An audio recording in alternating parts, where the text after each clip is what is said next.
What if the effort to stop a regional war is actually, maybe, dragging the world toward a catastrophic global conflict? Welcome to the deep dive. Today, we're really digging into the conflict in Ukraine, and we're focusing on two critical, very connected things: Russia's core strategic motivations and, well, the severe escalation risks that come with increasing Western involvement. Our sources are analyzing this high-stakes chess game being played right now. And we're jumping in right after a massive immediate crisis. We've got recent reports confirming Moscow fired, over 50 missiles and 500 attack drones just overnight, killed at least 5 people. Wow. Yeah, the sheer scale of these attacks has really intensified the whole debate about how far the West should actually go in its response. And that's the link, right? The violence on the ground, it fuels these reactive, sometimes really dangerous proposals. We've seen these attacks, plus, the recent Russian aircraft buzzing NATO airspace. It's led key figures to bring back that old idea of implementing a no-fly zone. So, our mission today is to unpack the strategic thinking behind both the aggression and the reaction. Because look, critics are warning that pushing for a no-fly zone right now carries a serious risk of triggering something much, much bigger. Okay, yeah, let's unpack that. Because to really grasp the risk, we first need to look past the daily headlines, the front lines, and try to understand Russia's perspective. Oh, Even if we completely disagree with what they're doing. right. Russian President Vladimir Putin, he seems to view this whole entanglement in Ukraine as fundamental to Russia's future. We're talking about its very identity, its self-perception. Fundamental how, though? What does that mean in practice? Well, our sources are really emphasizing this isn't just like a political squabble over territory. It's deeper. It's about identity. The view seems to be that without influence over Ukraine, Putin perceives Russia as, well, nearly an Asian power, cut off, effectively, from its historical role as a European great power. And this modern approach, it's characterized not so much as Cold War Soviet thinking, but more like imperial behavior. Think Tsarist Russia. It's driving this vision of a greater Russian empire. So it's a legacy thing, tied to geography and history. And that explains why they've been so consistent about Ukraine's NATO membership being a non-starter, a threat. Exactly. That leads straight to what Moscow's been saying very publicly for years. The bright red line. Russian leaders have said repeatedly, explicitly, that Ukraine becoming a NATO member or even just a de facto military asset for the West, well, that crosses the line. An existential threat, they call it. Yes, an undeniable threat to Russian security. And our sources suggest Russia was, let's say, furious when the U.S. and its allies seemed to just dismiss these warnings as, bluster. So if the immediate goal wasn't necessarily a full takeover back then, what do our sources indicate is Russia's ultimate long-term objective here? What's the end game? The big picture, the strategic goal, seems to be keeping Ukraine out of the Euro-Atlantic community permanently. That means out of NATO, out of the European Union. Forever. That seems to be the aim. They want Ukraine aligned instead toward Russian-led groups, like the Eurasian Economic Union. Okay, for listeners maybe not familiar with that, the Eurasian Economic Union, what is that, essentially? It's basically Moscow's attempt to create a kind of counterweight to the EU, focused on economic integration, mostly among former Soviet states, and Russia clearly sees Ukraine as belonging in that sphere of influence. Right. But the strategic key here, the really calculated part, is the method they use to enforce this goal. It's this policy of partial occupation. How does occupying part of Ukraine stop it from joining NATO? It's quite clever, in a grim way. Russia deliberately holds on to key territories, Crimea, obviously, which is about 5% of Ukraine, and parts of the Donbass in the east. They use this occupation status specifically to block NATO admission. Because the alliance won't take in a country that's already partly occupied. Exactly. NATO is very reluctant to admit a state in that situation because it would immediately trigger Article 5, the Collective Defense Clause, against Russia. So it's a long-term calculated strategy, a permanent geopolitical roadblock. Okay, now let's shift focus a bit. Let's look at the facts on the ground, the tactics that demonstrate the strategy of, well, deliberate strangulation you mentioned. There's a clear pattern in how Russia targets Ukraine, right?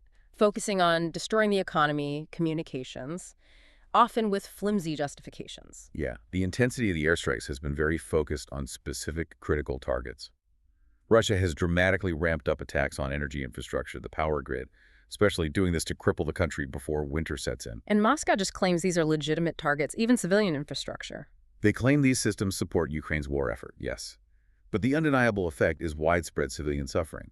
It hits everyone. And these attacks are incredibly effective, tragically so.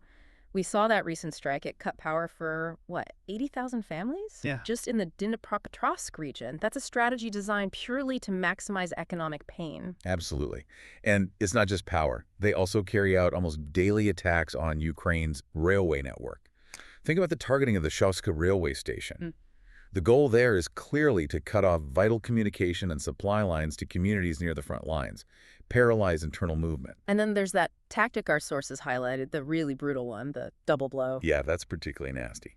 That's where they hit a target, wait for rescuers and maybe evacuees to arrive, and then hit the same spot again with a second missile or drone. Targeting first responders. Precisely. It causes massive casualties among non-combatants, amplifies terror, and just completely overloads the emergency services. And how does Russia explain that? Politically, the Ministry of Defense sticks to a very tight script. They just keep claiming that all objectives hit were strictly military airfields, defense factories, that sort of thing. Even when the evidence, photos, videos, clearly shows residential buildings, hospitals, markets being hit, leading to terrible civilian casualties, including children. But this strategy, it isn't just about destruction, is it? It's also about making the occupied territories work while actively crippling the rest of Ukraine's economy. Exactly right. Russia is actively trying to make those occupied areas somewhat self-sufficient. They seize key infrastructure, transit hubs, like ports, within those areas, and at the same time they're described as slowly strangling the rest of the Ukrainian economy. Mariupol being the key example. Mariupol is the textbook case. By controlling access and restricting shipping through the Kerch Strait, they're choking off a huge chunk, nearly a third of Ukraine's pre-war export revenue that went through ports like that. It's an economic siege just as much as a military one. Which brings us really to the most critical point. This whole escalation dilemma. Given how brutal and calculated Russia's strategy is on the ground, how has all the Western involvement shifted the risk? And importantly, what is Moscow saying about it? Well, this raises a huge question about status, right? Since the full-scale invasion in 2022, NATO involvement has definitely escalated. Our sources use words like inexorably and dramatically. And Russian officials, they're now openly saying NATO is waging war against the Russian Federation. They actually use that language, waging war. Yes, they view NATO members as de facto belligerent parties in the war, not just supporters, but active participants. And the proof they point to isn't just the initial defensive weapons like javelins or stingers. It's gone way beyond that. Oh, far beyond. They cite the huge quantities of sophisticated offensive weapons being supplied. But maybe even more significantly, they point to direct logistical assistance. What does that entail? Direct assistance. That's the real sticking point, the key escalation marker. It includes crucial intelligence assistance, providing targeting data that allows Ukraine to carry out strikes deep inside Russian territory. So we're talking about things like satellite imagery, specific coordinates. Exactly, provided in near real time, allowing for these highly accurate long-range attacks. And from Moscow's perspective, that kind of direct military integration completely blurs the line between support and, well, active participation in the fight. And this growing involvement, this blurring of lines, is exactly why this revived talk about a no-fly zone is making so many critics nervous. It's seen as the ultimate flashpoint, imposing and then trying to enforce an NFZ. It's viewed as a highly provocative, incredibly dangerous move. Critics are saying it could be the capstone to this whole Western escalation process. Because it would inevitably mean Direct clashes, direct kinetic clashes between NATO and Russian aircraft. A direct fight between nuclear-armed powers. There's really no way around that if you try to enforce it. And the argument from these critics, the ones warning against the NFC, it's basically that NATO powers seem determined to just ignore Moscow's explicit red lines again because they think Putin is bluffing. Is that the idea? That seems to be the core risk assessment they're worried about. That the West is operating on a potentially faulty belief that Putin will back down if confronted directly over Ukrainian airspace. Critics argue that trying an NFZ in this incredibly tense environment is, and I quote one source, virtually begging for trouble. Because you're betting everything on predicting Russia's reaction. Exactly. You're betting your credibility, maybe the world's safety, on the prediction that Russia will blink. If they decide not to blink, if they decide to hold their line and enforce their own airspace claims, the only path forward for NATO is direct conflict.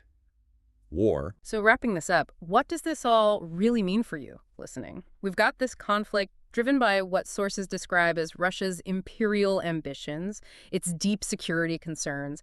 It's being executed with brutal tactics aimed at infrastructure, the economy, civilians, but at the same time, Western actions like providing targeting data for strikes inside Russia, and especially flirting with a no-fly zone, are significantly upping the ante, increasing the risk of this regional war spiraling into something terrifyingly larger. Yeah, and what's really fascinating and worrying is trying to figure out where that line is. The line between providing legitimate defense, which has been vital things like those anti-tank systems early on, were hugely effective, Right. and crossing into direct confrontation, we have to critically ask, does further escalation, especially moves that directly challenge Russian air power over Ukraine, justify the immense risk of a global conflict? A conflict that would undoubtedly cost us far, far more than any regional stability we might hope to gain. It really puts the world on an incredibly dangerous tightrope, doesn't it? If history teaches that ignoring aggression, appeasement only leads to bigger wars down the line, well, then how do world powers establish a firm, credible deterrent? A red line against aggression without accidentally stumbling over it and triggering the very world war they're desperately trying to prevent. That, right there, is the immediate, dangerous calculation the West has to make every single day.